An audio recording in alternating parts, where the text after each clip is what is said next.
নমস্কার বন্ধুরা, এমস ছোট্ট কিচেনে সবাইকে স্বাগত।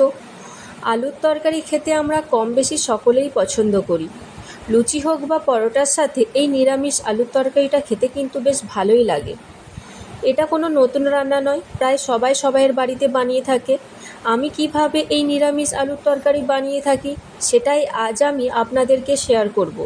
প্রথমে আমি দুটো আলুর খোসা ছাড়িয়ে প্রেসার কুকারে দিয়ে সেদ্ধ করে নেব। সেদ্ধ হয়ে গেলে আলুগুলিকে হাতের সাহায্যে ভেঙে নেব। এরপর একটা টমেটোকে ছোট ছোট করে কেটে নেব। ওভেনটা অন করে কড়াই বসিয়ে দেব। কড়াইটা গরম হলে 2 চামচ সর্ষের তেল দিয়ে দেব।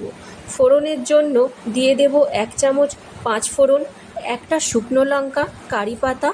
এরপর ছোট ছোট করে কেটে রাখা টমেটো কুচিগুলি দিয়ে সামান্য লবণ দিয়ে নাড়াচাড়া করে ভেঙে রাখা আলুগুলিকে দিয়ে আবারও নেড়ে নেব। এরপর দিয়ে দেব 1 চামচ কাঁচা লঙ্কা বাটা, 1 চামচ হলুদ, স্বাদ মতো চিনি দিয়ে নেড়ে পরিমাণ মতো জল দিয়ে দেব।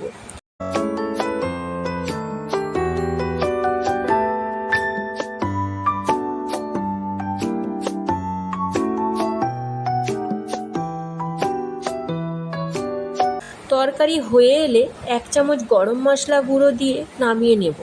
তৈরি হয়ে গেল ঝটপট নিরামিষ আলুর তরকারি। আশা করি এই নিরামিষ আলুর তরকারি আপনাদের ভালো লাগলো।